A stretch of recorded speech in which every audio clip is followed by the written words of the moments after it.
Всем привет! Вы на канале Крутящий Момент. Меня зовут Дима, моего напарника зовут Паша. Как многие уже, наверное, поняли из предыдущих наших роликов, что мы с Пашей занимаемся пригоном битых тачек из США, ремонтом их и последующей перепродажей. До этого вы неоднократно видели ролики, как мы подбирали интересные машины, привозили их и ремонтировали. Но в этот раз с Пашей мы решили купить что-нибудь эдакое, выделиться, так сказать, поэтому мы надумали взять утопленника. Грейси Вячеслава мне, блядь.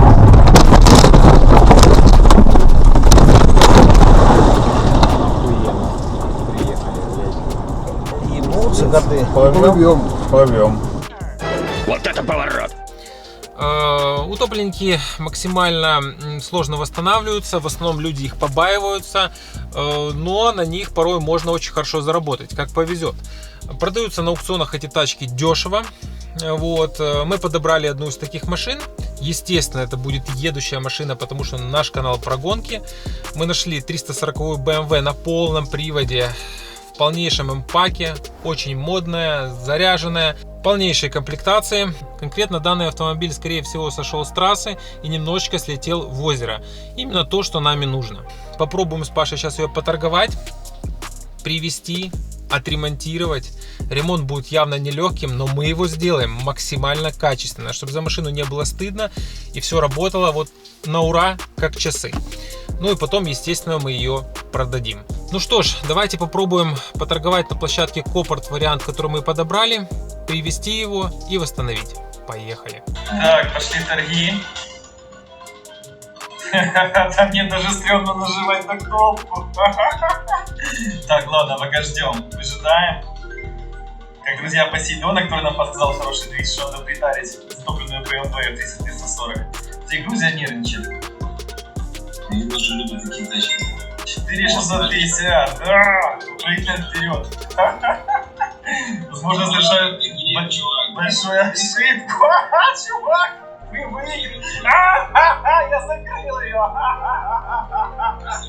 Короче, после долгих ожиданий аукцион таки нам ее отдал. Тачка от самого Посейдона.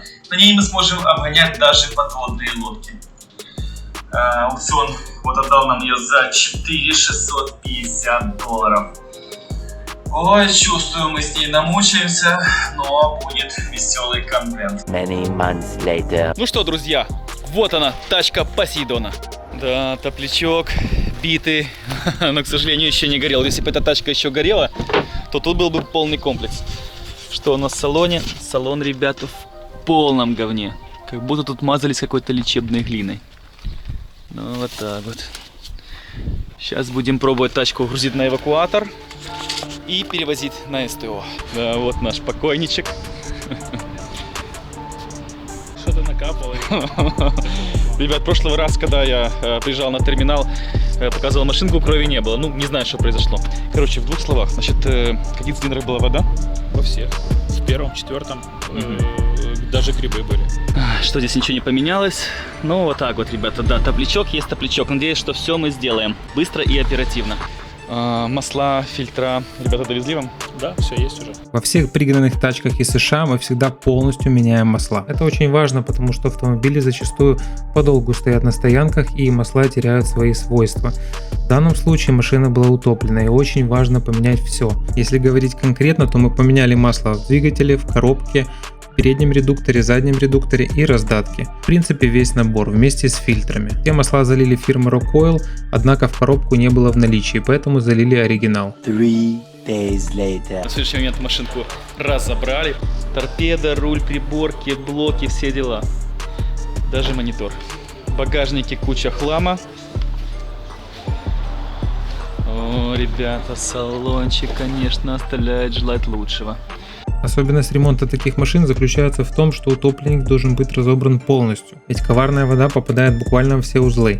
Мотор, коробку, салон, ну просто повсюду. Еще очень важный момент, что вода бывает двух видов – морская и пресная. Автомобили, утопленные в морской воде, нельзя брать от слова совсем, потому что это чистый попадос и там фактически ничего нельзя спасти. В нашем случае автомобиль утонул в пресной воде. После того, как все максимально разобрано, нужно заниматься химчисткой. Отмывать салон, задние сиденья, передние сиденья. Каждый сантиметр должен быть не обделен вниманием. Проводку нужно сначала зачистить, но потом проверить, можно ли ее ставить или надо менять. Все ребята обрадовали. Нужна вся салонная проводка же одна максимальная. С ключом, с какими-то блоками. Ну, короче, список я себе записал. Попробую раздобыть. Затем мы попробуем завести этот автомобиль. Если реально она заведется, то продолжим дальше работать. Каждым днем готовность машины становилась все выше, что не могло не радовать. Электрик работал в поте лица, проверял блок за блоком, проводок за проводком. И это давало свои результаты. Машина все больше оживала, но не только электрика доставила нам хлопот.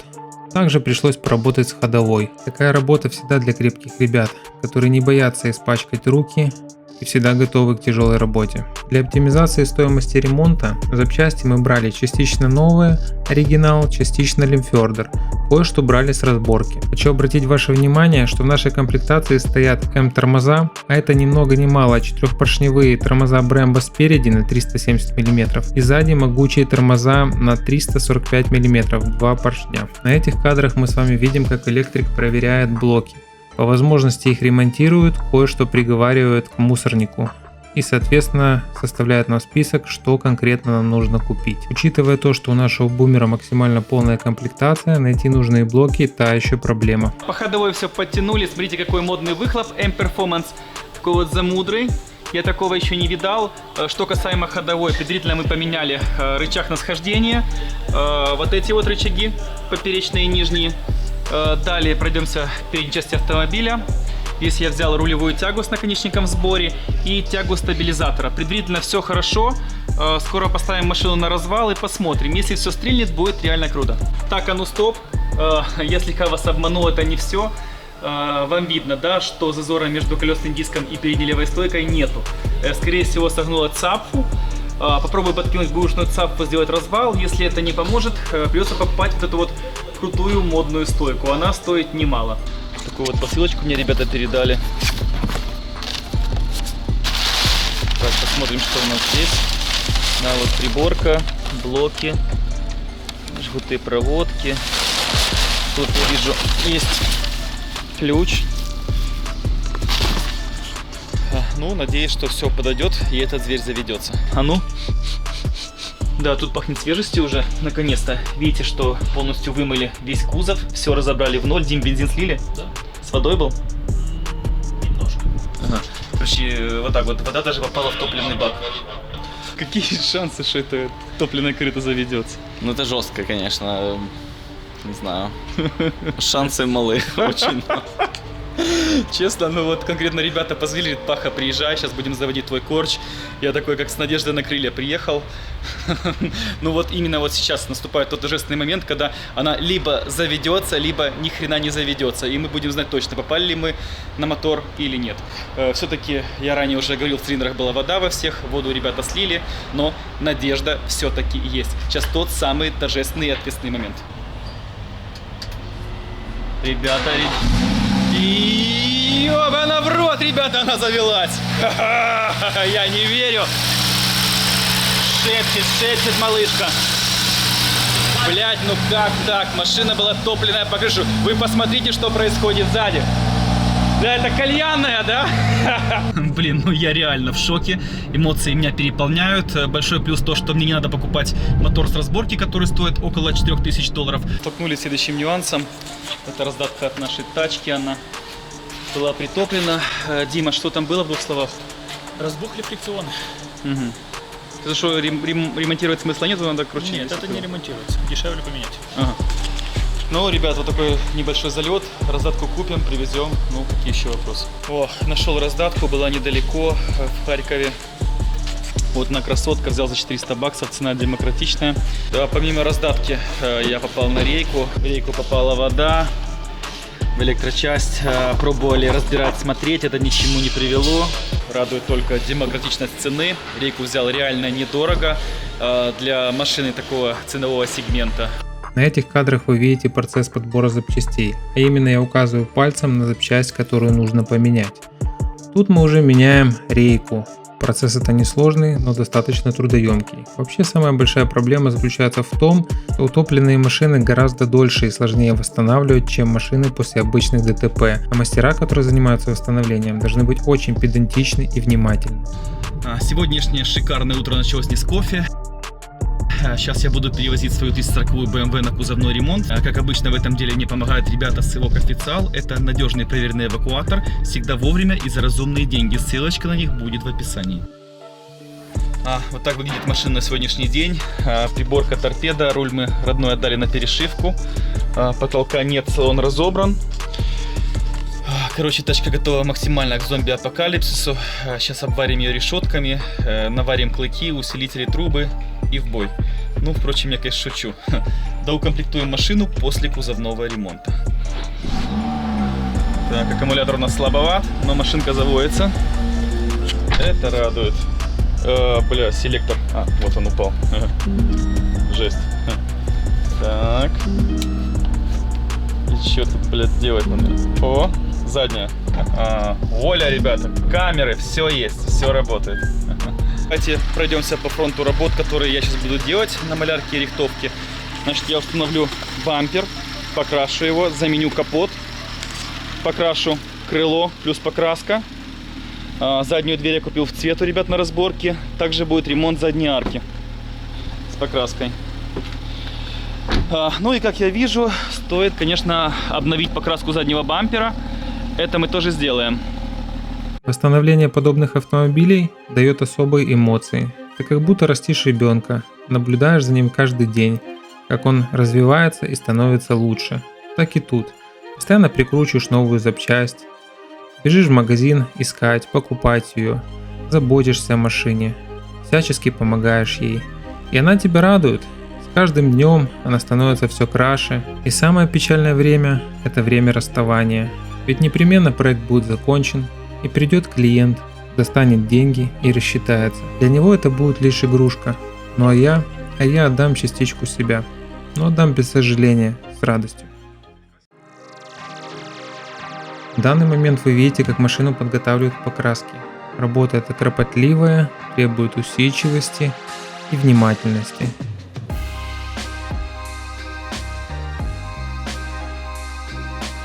Пока ребята из малярки большой командой подготавливают детали, чтобы максимально ускорить процесс, в параллельном боксе идет рихтовка. Это очень сложный процесс.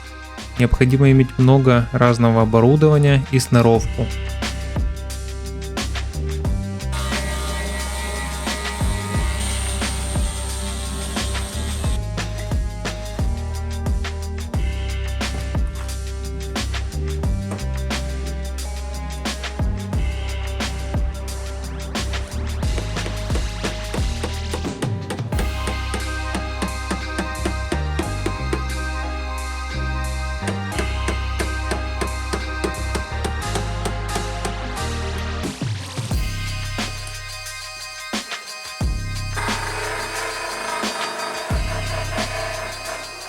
Во время рихтовки очень важно проверять себя, устанавливать детали и смотреть, хорошо ли все получается, становятся ли зазоры.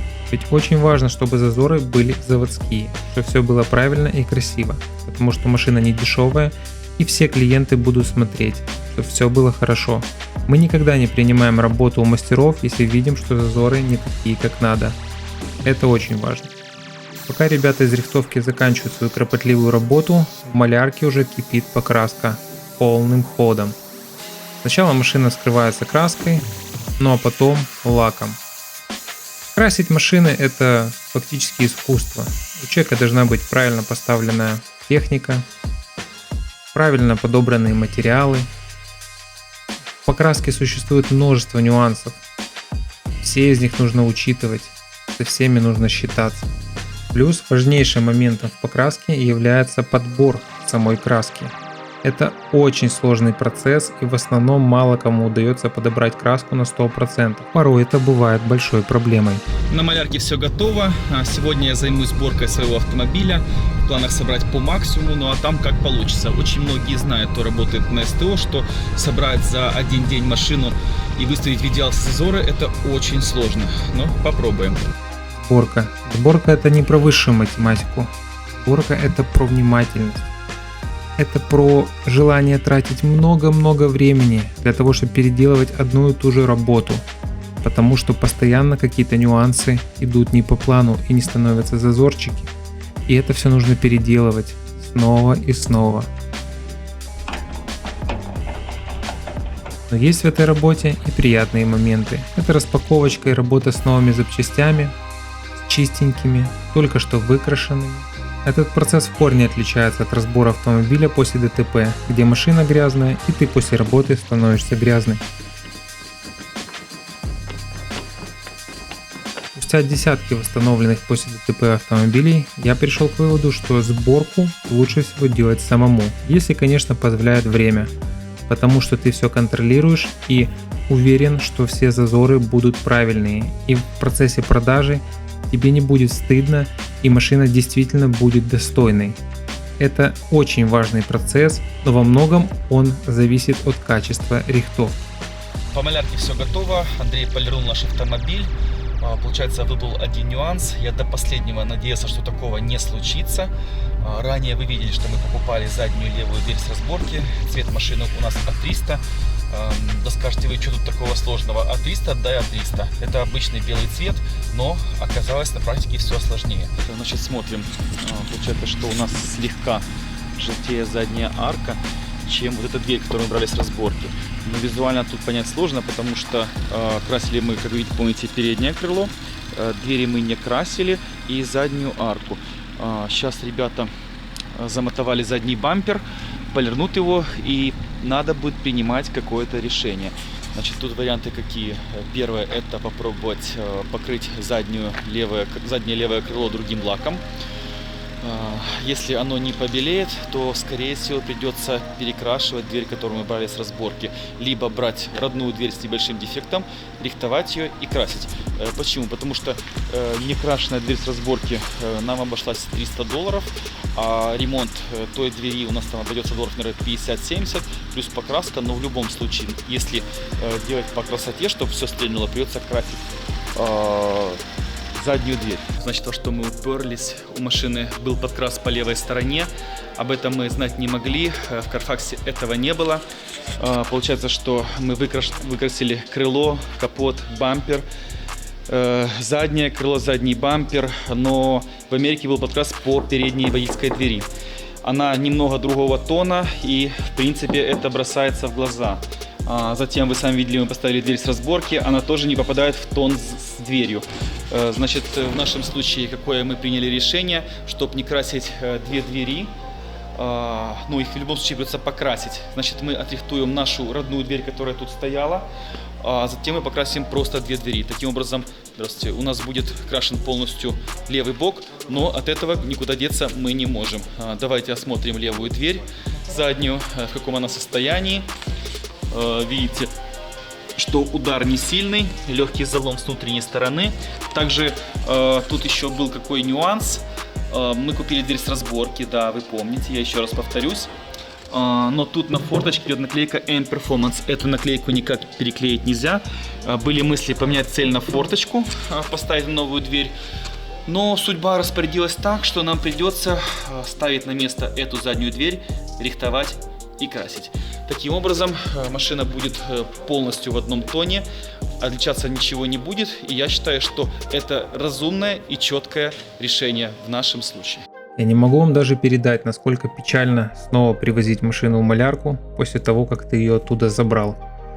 Но нам нужен результат. Нужно, чтобы все было идеально, чтобы клиент был доволен, чтобы ничего не отличалось. Поэтому мы будем делать ровно столько, сколько нужно, и максимально качественно. Все, машинка готова. Меня набрал Николай, сказал, что все доделал. Единственное, что я ловлю себя на мысли, что то, что машинка готова, я уже говорю не первый раз за это видео. У нас проблемы с интернетом, с светом, с работниками. Короче, совсем вместе проблема. Для того, чтобы добраться сюда, я оставил Камри на СТО, потом я сел на одну маршрутку, затем я сел на вторую маршрутку. Короче, в общем, с горем пополам я доехал. Такси вызвать не получается, интернет просто не работает. Ну, короче, дожились до полной жопы с этой войной. Иду тут всякими чигирями, Одел летние кроссовки. Это была действительно большая ошибка. Надо было одевать зимние ботинки. Каждый раз, когда я забираю машину с СТО, мое сердце тает от радости. Это такой прекрасный момент, когда наконец-то ты уезжаешь на сделанной машине. Хоть и не полностью, но все же. Главное — это осознание, что финал все ближе. Машинка все еще в разобранном состоянии, вы можете в этом убедиться. Если вот говорить гоночным жаргоном, то я облегчил ее максимально для гонок по прямой, ну и на кольцо. Значит, что здесь действительно радует? Это радует расход топлива. Я пока что еду в 7,3 литра на 100 километров. Это очень экономично. Также из плюс, что здесь слепые зоны. Видите, да, что когда у меня помеха какая-то есть сзади, загорается треугольничек. Когда помехи нету, он не горит. В принципе, машинка классная. Единственное, что с разобранным салоном она очень шумная. Но совсем скоро я отвезу машинку, и мы соберем полностью салон. Также я еду, у меня просто миллион каких-то ошибок.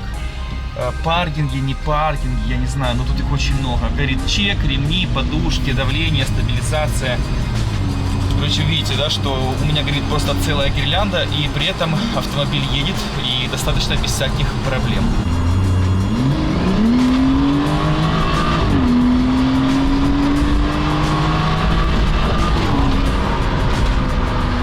Сейчас вам покажу, как происходит переключение передач и управление НБТ в моем случае. Вот она кулиса. Вот так, да. Для того, чтобы переключить, я должен держать коробку одной рукой, сам блок, и второй я должен переключать. Затем вот управление магнитофоном. Также где-то здесь завалялся переключение режимов. Пульт. Вот так вот. Очень давно хотел это показать нашим уважаемым зрителям. Значит, внимание, это ключ от Toyota Camry. Год, конец 16-го. Видите, да, ключ? На что он похож? Ну, я не хочу конкретно сквернословить и материться, но он похож реально на кусок говна. Ну, что это такое? Это ключ от машины, которая стоит там около 20 тысяч долларов. И вот такой же ключ ставится на RAV4 последний, блядь, я не знаю, везде он ставится, этот ключ. Неужели была проблема разработать нормальный ключ зажигания? Теперь, внимание, смотрим на ключ от BMW такого же года, машина у меня с 17-го. Смотрим. Правда, я уже одел чехол, да, окей, но он металлический, берется в руку, берешь в руку, чувствуешь, что ты взял ключ. Еще раз, внимание, да, вот это ключ от BMW, реально ключ. Вот его хочется держать в руках, хочется его тискать, вот хочется, да, правильно, смотрите, вот как вот он сделан, грамотно очень. А теперь вот, внимание, еще раз вернемся к ключу Toyota. Вопрос, что это за кусок говна? Инженеры завода Toyota просто наглым образом издеваются над своими покупателями, уже и так их унижают, что вот, ну, ниже плинтуса. Как можно сильнее унизить своего покупателя, если вы делаете машины, которые просто никакие, с вот такими вот ключами, как брелки китайские с Алиэкспресс? В очередной раз я приехал на СТО. В этот раз мне будут делать сборку салона. Это очень важный процесс, потому что если его сделают неправильно, то возможны скрипы в машине, так называемые сверчки. Сейчас мне устанавливают карты, ставят новенький перешитый руль. Теперь уж по городу будут ездить намного комфортнее, чем было ранее.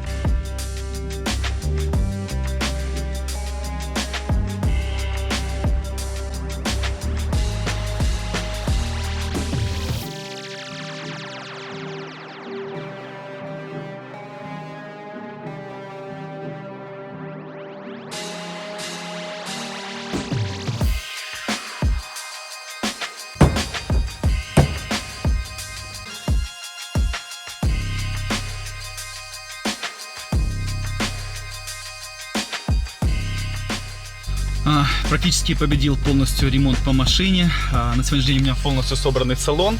Все комплектно, только нет потолка. Осталось решить вопрос с одним ремнем. Также по системе есть пару ошибок, которые мы тоже устраним. Но по факту, ребят, скажу честно, из личного опыта, восстанавливать такие машины не так уж и просто. Это действительно дорого, долго и очень часто это не особо рентабельно, потому что целая машина топляк в США продается немало, поэтому если вы покупаете, скажем так, целую топливную машину в США, вы должны понимать, что вы ее покупаете недорого и примерно понимать, что вы сможете ее восстановить за небольшие средства. В нашем случае, конечно, мы поменяли больше, чем пол машины, была замена практически всех блоков, блоки здесь свои, потому что их было сложно найти. Это самая полная версия у тройки. Может, есть полнее, честно, я не видел. Все в это и уперлось, что блоки обычные сюда не подходили. Приходилось покупать какие-то, блоки, которых просто не существует на разборках. Сейчас еду дальше. На следующем СТО мы поставим потолок, решим вопрос с ремнем. Также ребята перетянут обивки сидений с наших красных сидений на вот эти вот черные, которые я ранее купил на разборке. Потому что ставить те кресла красные смысла никакого нет.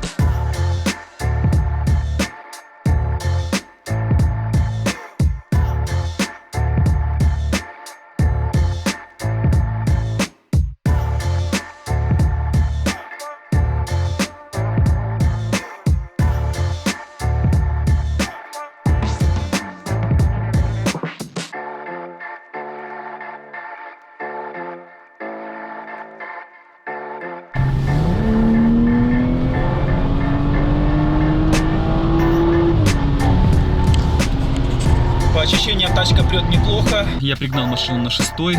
Сразу сакцентирую ваше внимание на то, что не обращайте внимания на этот руль, так как наш руль на перешивке. Из ошибок единственное, что у меня еще горят подушки, потому что подушки руля еще нет. Сейчас попробуем сделать замер на драге, посмотреть, сколько она едет. Я думаю, что супер героических результатов не будет, потому что мотор в стоке и коробка в стоке.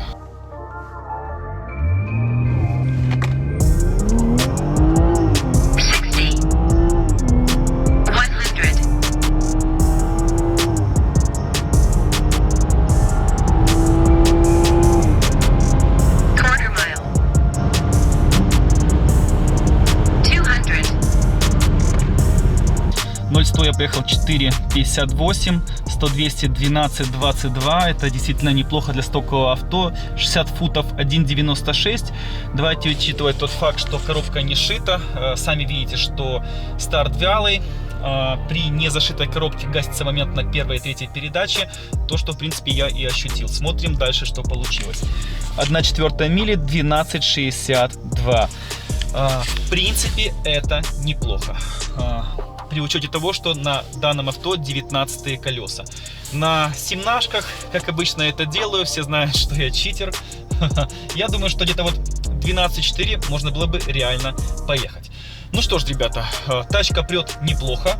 Радует то, что она действительно поехала после всего этого ремонта. Давайте попробуем подыскать пару соперников и зарубиться.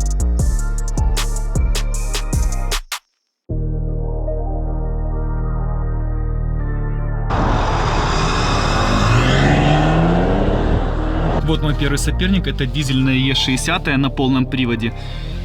3 литра дизель с одной турбиной, Stage 2. В машине примерно 340 лошадиных сил.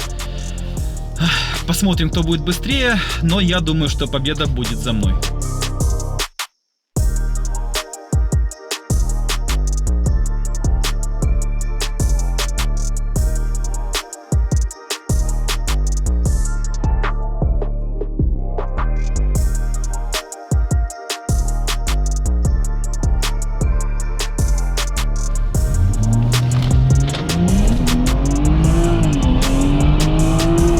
Я слегка проспал старт.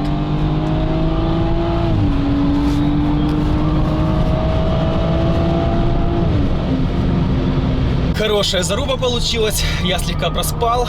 Пятерка выпрыгнула, затем я догнал ее и обогнал. Да, хочу отдать должное этим Е60-икам. Все еще эти машины не перестают удивлять. Ребята их чипуют, делают стейджи, едут очень крепко с места, ходом, также хулиганят, делают дым, валят боком. Ну, реально, скажем так, на 2023 год Е60 все еще в тренде.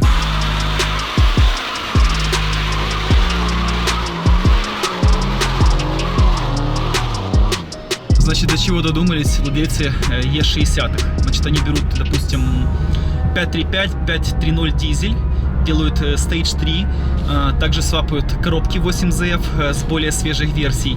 Все это там сопрягают с мозгами, настраивают, и эти машины реально летят как будто в космос. Действительно, такие автомобили есть, их немного, но тема со свапом коробки в наше время очень сильно популяризируется.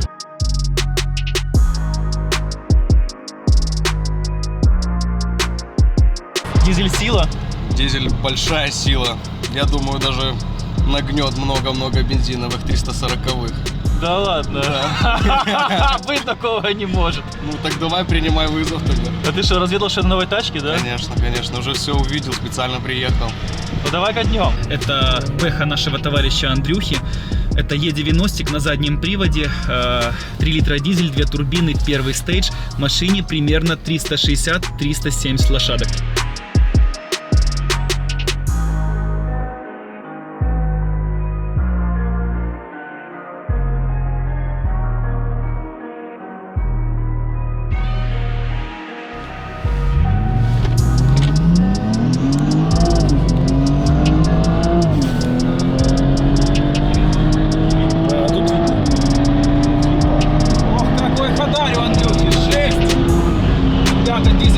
Может дать. Да. Хорошо. Я реально думал, что мы с ним еще прокатимся ходорем. Видите, что его машина просто лютейшая. Я не знаю, как он так цепляется.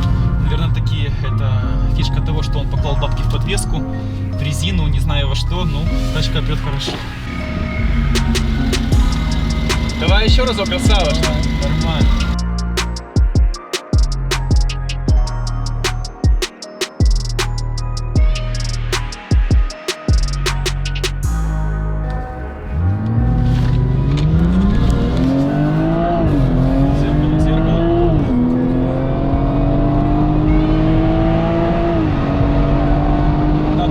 Догребает, посмотри на него.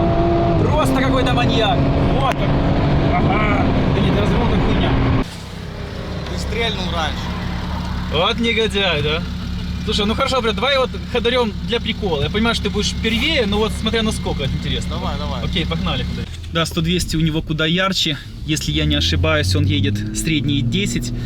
У меня 100-200, средние 12. Вот и проверим, что такое 2 секунды на дистанции 100-200.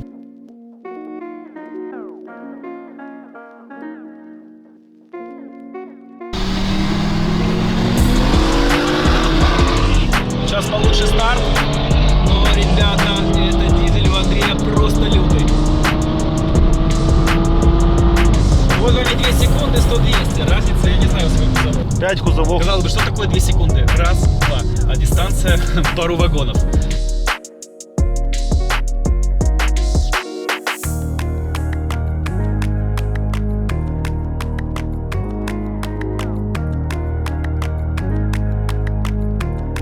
Нашел хорошего соперника, это Audi A7, машина 2012 года, 3 литра компрессор, 330 лошадиных сил.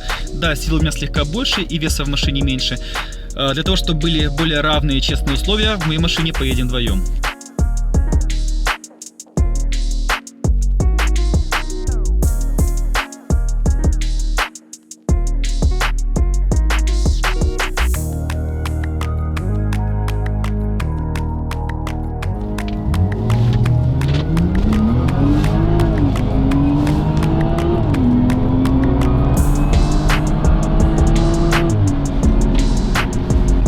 В Audi A7 шла она хорошо, но сам видишь, мы были первыми.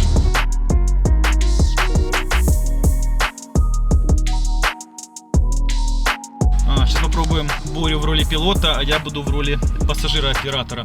Поедем против дизельной Audi A7.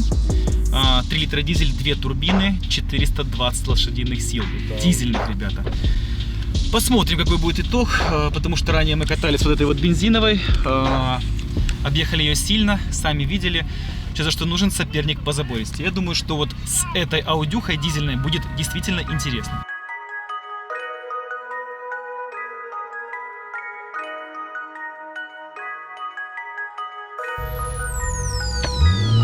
Давай. Хорошо, пошла Audi.